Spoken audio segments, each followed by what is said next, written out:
So after my TCL QM7 final review, many people were asking, well, was it a defective panel? So today I thought I'd give you guys the data to prove to you that it's not a defective panel, and actually the TCL just has some work to do. So without any further ado, I'm just going to tell you guys that the TCL QM6 gets a lot closer to OLED territory. And when I mean a lot closer, I'm not joking. We're talking a contrast ratio of 400,000 to 1. To be specific, 469,025 to 1 versus the absolutely meager 146,118 to 1 contrast ratio.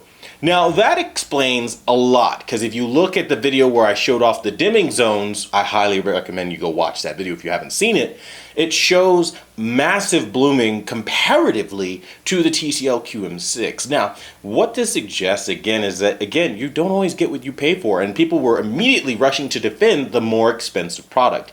I don't know if it's human nature or people wanting to just justify their purchases, but the reality is you don't always get what you pay for, and you need scientific data to tell you what these things are doing before you buy. Unfortunately, there aren't very many YouTubers willing to show you the negatives of televisions, hence where I come in, because that's pretty much what I do. I show positives and negatives, not just positives to make you want to buy it, or giving you some roundabout way of saying, yeah, it has a couple of flaws, but ultimately most people won't care and is totally a must buy.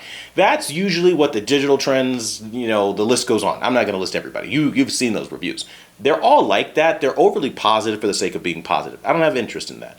I have interest in fact. And the fact is the TCL QM7 has some work to do. And I don't believe that a firmware update is going to be able to give it an additional, what is that, like 4 times contrast ratio than what it has. I don't really believe that it will be able to do that. But there are some people that do believe that, so power to you. What I will say is this, it's a very clear indicator as to what we're seeing, and I think it's very obvious as to why. Now, well, let's talk about something else here, okay? Because where we have an issue with the contrast, yes, somebody could say, yeah, but that doesn't explain the massive color differences that you found. Don't worry, I got you. So if we look at the data shows us that we have a 90% BT 2020, or rather DCI-P3 color coverage on the TCL QM6K. That's pretty enormous comparatively to what we had when we look at our numbers on the TCL QM7K, which was an 89.1 or 89.31. That's really low, okay? And yes, you might say like it's just a percent, but you don't understand. With these types of numbers, a percent is massive when we usually talk about, again, points of a percent, like 0.3, 0.4 here and there. You have basically an entire percentile of just you're not getting that. And that's huge because that tells you why you're seeing a shift in colors to a degree where, yeah, they can get more vibrant in some areas, but in others not a touch more bright. And it just explains the richness. So more color on the lesser expensive model. But then they kind of switch when we talk about BT 2020, where the larger number is going to be seen out of the TCL QM7K, clocking in at 70% BT 2020 color coverage versus 68 on the TCL QM6K. So the TCL QM6K just isn't as good for HDR.